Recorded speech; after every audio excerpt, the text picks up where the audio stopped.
What's up, guys? Welcome to day 11 of the road to 140 kilogram bench press.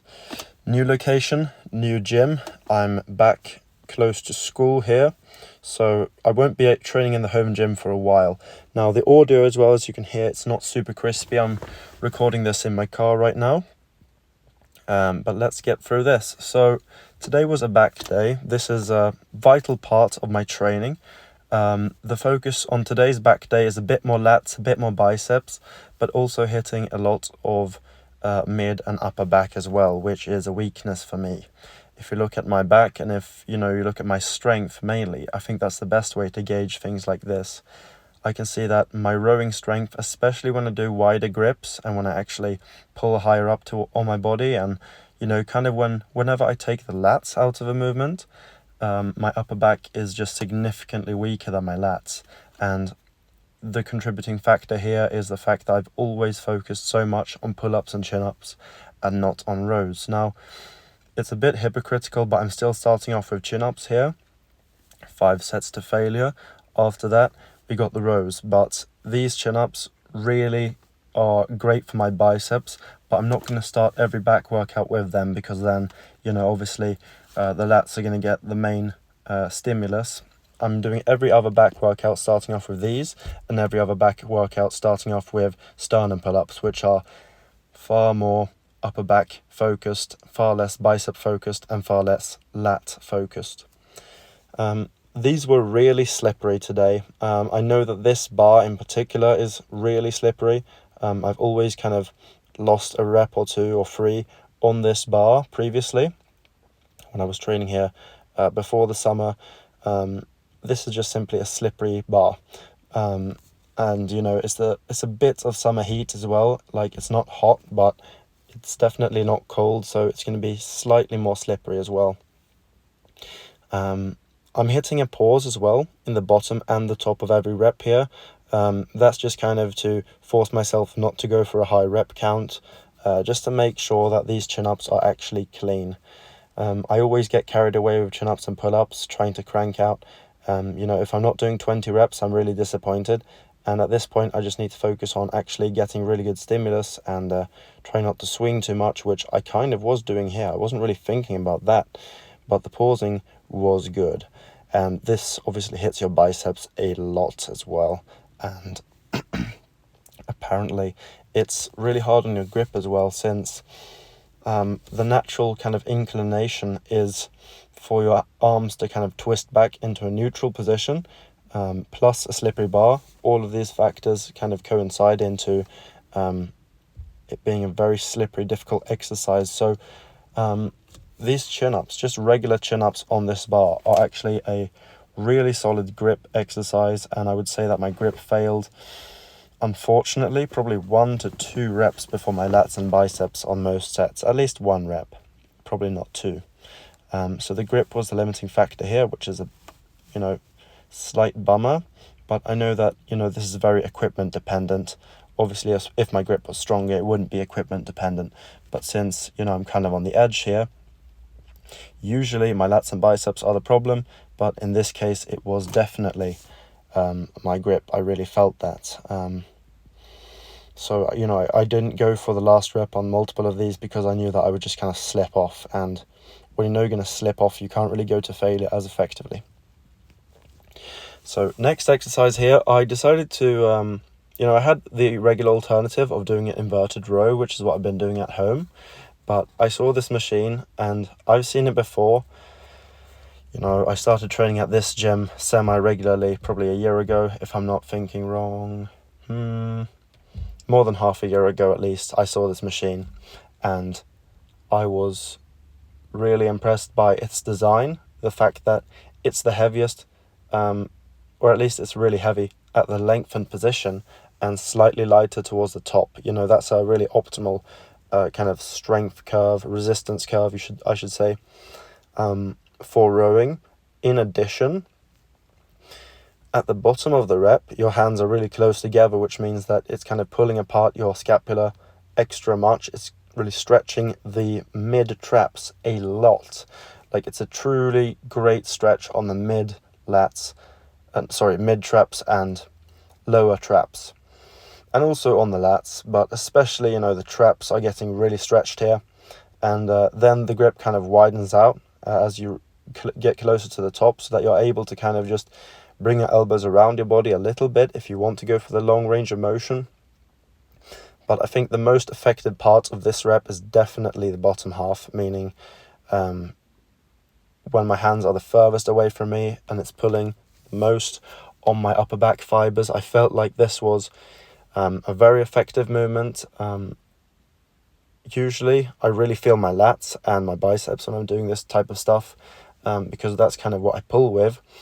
But I really focused especially on just protracting my scapula at the bottom of every rep, and just kind of trying to touch my elbows behind my back. Obviously that's kind of impossible, but just really driving backwards and around my body with my elbows at the top of the rep and at the bottom of every rep, really just stretching my arms forward really far to get that deep stretch. And between sets, my traps weren't really in pain, but I tried to flex them, I really couldn't, and that was because they were so fatigued. They were so pumped, basically, that I couldn't really activate them at all.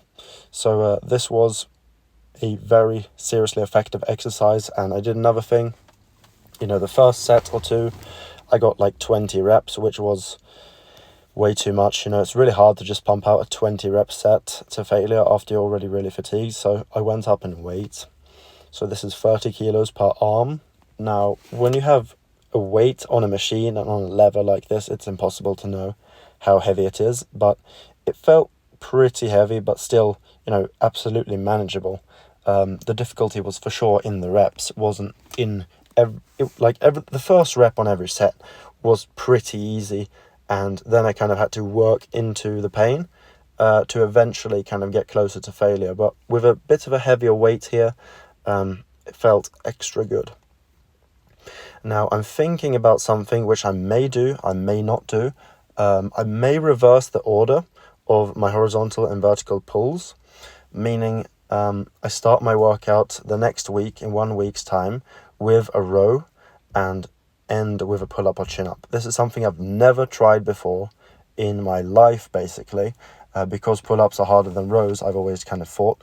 But, that just depends on how much you load your rows. So if you go really heavy on rows, you're going to get less chin-ups and pull-ups afterwards, but it is what it is. Like, that's the real reason I haven't done it in that order, is it just feels really bad to do like a set of 5 chin-ups to failure. You just feel like a beginner, but you know what? If that's what it takes, I'm going to do that. So next week, I'll probably start off with these rows here.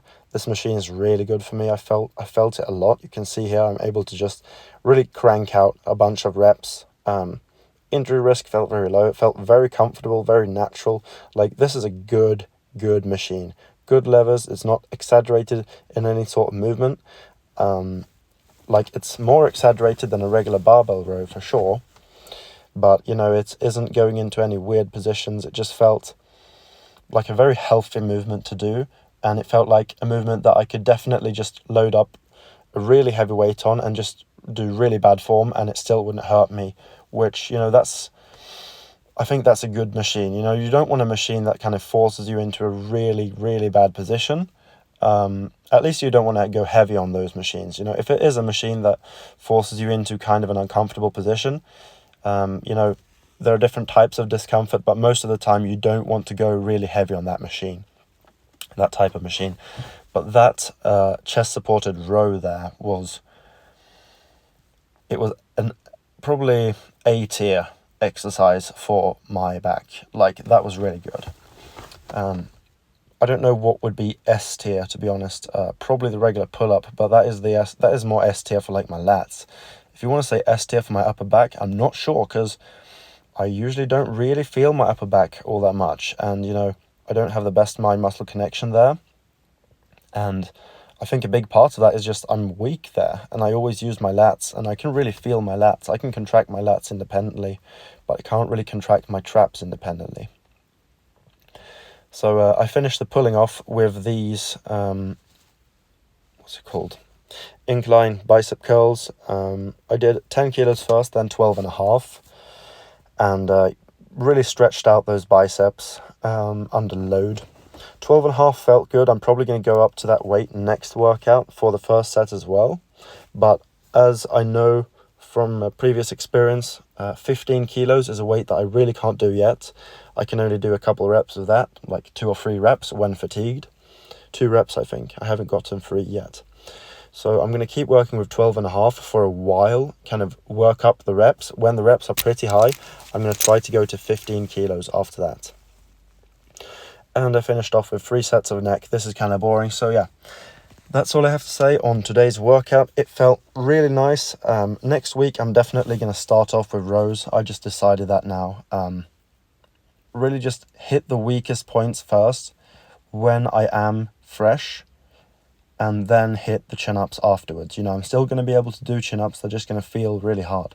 But, that's just a part of the process, and I just need to learn to accept that feeling of doing chin-ups and pull-ups while fatigued and being weak at them because of that fatigue, and not taking the big ego hit just because I can't do 20 reps, So, yeah, especially as I get heavier during this bulk, I may lose a rep or 2 and get really disheartened. But if I'm kind of masking that problem with being really fatigued as I do them, maybe I won't be as sad. Because the point here is really just to build strength, not to demonstrate it. If I want to demonstrate strength, I'll go for a 1 rep max or a fresh AMRAP set, as many reps as possible. Just do a set to failure when I'm fresh on a certain exercise, just to kind of show off my strength. But these workouts are not at all to kind of show how strong I am. A lot of these exercises, I've actually kind of changed up my technique so that I'm getting more out of less weight, so that I don't have to fling the same amount of weight around to hit the target muscle. For example, on these neck extensions, I'm doing 5 kilos right now, and I'm really trying to kind of bend at the neck, not at the base of the neck, but at the middle and the top of the neck, to really just use my cervical spine and to use the upper portions of that neck muscle. The ones above my t-shirt line, pretty much. Not use the upper back too much in these. And I've decreased the weight from 15 kilos to 5 kilos, and really just trying to feel that upper neck. And it's working. These sets are very challenging, and I feel like they isolate my neck a bit better. I'm not getting this really big upper back pump without having a proper neck pump. So definitely making a positive change there. But my main thing that I've learned from this workout is I need to start my workouts with rows if I want to get a big upper back. And yeah, it is what it is. I'm going to make that change. Maybe I should make that change on both the workouts, to be honest. If I do, I can't do the sternum pull-ups anymore. Because the sternum pull-ups are so difficult, I need to be fresh to do them. So yeah, I need to think about that one a bit. But definitely half the workouts, half the back workouts, I will be starting off with rows. Maybe it's best if I always start off with rows now for the next couple months, so that I actually build up that weakness, because my lats are definitely not going to get weaker. I know for a fact that my lats are massively overpowering my upper back, and I know that if I just focus on rows, if I barely do pull-ups and chin-ups, I can keep building my lats a little bit, and I can build my upper back way more. I think it's probably a better use of my training time and my recovery resources to just throw a bit more training at the weak point, which is going to be able to respond more, than to throw it at a really strong point than to just throw all the work mainly at my lats, which are much more advanced and are not going to make the same level of progress. And I don't need as much lats as I need the upper back right now, in terms of looks, in terms of shoulder health, in terms of strength overall. So yeah, upper back focus from now on in my back days / pull days. And with that, I will see you guys tomorrow. Goodbye.